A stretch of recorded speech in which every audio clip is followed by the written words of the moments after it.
ఇక దావోస్లో బ్లూంబర్గ్ ఛానల్కి ఇచ్చిన ఇంటర్వ్యూలో లోకేష్ ఒక విషయం చెప్పారు సార్.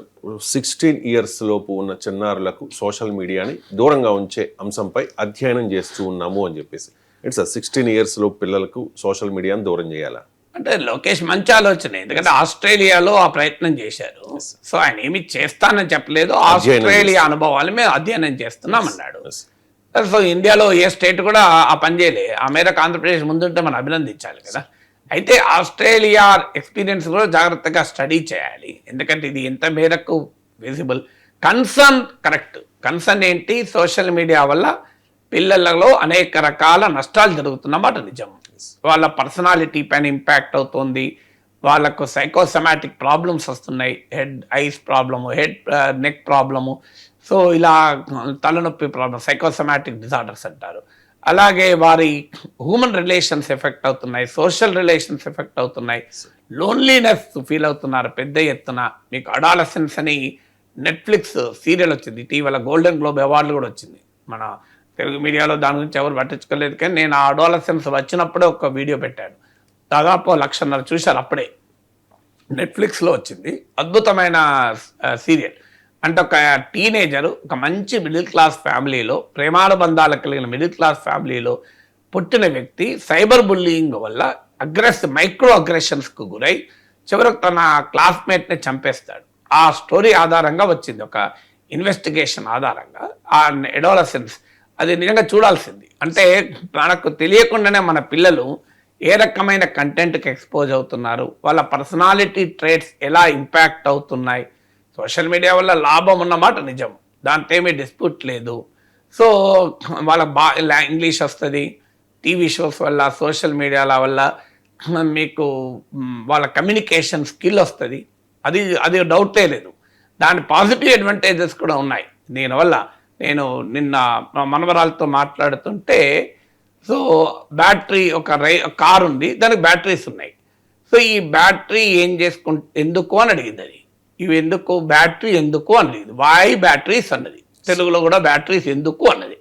అంటే నేను చూడు తల్లి, నువ్వు ఫుడ్ తింటావు కదా, ఎందుకు ఫుడ్ తింటావు? నువ్వు ఫుడ్ తింటే నువ్వు యాక్టివ్గా ఉంటావు, నీకు ఎనర్జీ ఇస్తుంది ఫుడ్.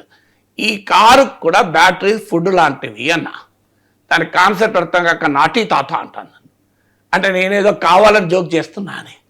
సో దానికి నాటి అన్న పదం ఎట్లొచ్చింది? 2 ఏళ్ల అమ్మాయికి పదమే కాదు, నేను చెప్పేది కావాలని దాన్ని ఆట పట్టిస్తున్నాను అనుకున్నాను. నేను చెప్పేది నిజం యాక్చువల్గా. దానికి కంపారిజన్, దాని ఏది అది అర్థం కాలే ఆ కంపారిజన్. ఫుడ్ ఎనర్జీ, ఇది కూడా ఎనర్జీ అని. ఎందుకంటే దానికి ఎనర్జీ, పవర్, ఎలక్ట్రిసిటీ, విద్యుత్తు ఇది ఇంకా తెలియదు కదా. తెలియక అది ఏమనుకున్నది, నా ఫుడ్తో కంపేర్ చేస్తాను, తాతను నాట పట్టిస్తున్నాను కానీ నాటి తాత అన్నది. సో నేను నీకు ఈ నాటి అన్న పదం ఎవరు చెప్పారు అంటే టీవీ షోలో చూసింది. సో అందువల్ల టీవీ షోస్, సోషల్ మీడియా వల్ల ఆ ఉపయోగం ఉంటుంది. మనల్ని అబ్జర్వ్ కూడా చేస్తూ ఉంటారు. నేను నిన్న మనమలతో మాట్లాడుతుంటే, అది మొన్న ఇంకో రోజు మాట్లాడతలేదు, మా కోడలతో ఏందమ్మా అది మాట్లాడతలేదు అంటే, తాత మాట్లాడతాడు కానీ మాట్లాడమంటే ఐఎమ్ ఇన్ మీటింగ్ అంటాను. నేను మీటింగ్లో ఉన్నా అంటాను. ఐఎమ్ ఇన్ మీటింగ్ టెల్ తాత అంటాను. ఎందుకు అది? దానిలో వాళ్ళ ఫాదర్ రోజు చూసింది మీటింగ్లో ఉండడం, చూసి ఐఎమ్ ఇన్ మీటింగ్ అంటాను. ఈ మీటింగ్ ఏంది, ల్యాప్టాప్ ముందు పెట్టుకున్నది ఏదో ప్రెస్ చేసుకుంటూ ఆడతాను, మీటింగ్ అంట. ఇవన్నీ ఎలా నేర్చుకుంటున్నారు పిల్లలు? చూసి నేర్చుకుంటున్నారు. అందువల్ల టీవీ షోలు, సోషల్ మీడియా ఒక అద్భుతమైన ఎడ్యుకేషన్ కూడా, దాంట్లో ఏం డిస్ప్యూట్ లేదు. కానీ అదే సమయంలో విచక్షణ ఉండే వయసు కాదది. అంటే ఏది నేర్చుకోవాలి, ఏది చూడకూడదు అని. అందువల్ల ప్రపంచంలో చాలామంది చెప్పేది పేరెంటల్ గైడెన్స్తో సోషల్ మీడియా యూజ్ ఉండాలి. ఎందుకంటే సోషల్ మీడియా టోటల్లీ తప్పు కాదు, చాలామందికి ఒక రాంగ్ నోషన్ కూడా ఉంటుంది. సోషల్ మీడియా, డిజిటల్ మీడియా అంటే మొత్తం తప్పని, అది కూడా కరెక్ట్ కాదు. There are uses of it and abuses of it, misuses of it. అందుకొరకు ఇంకొక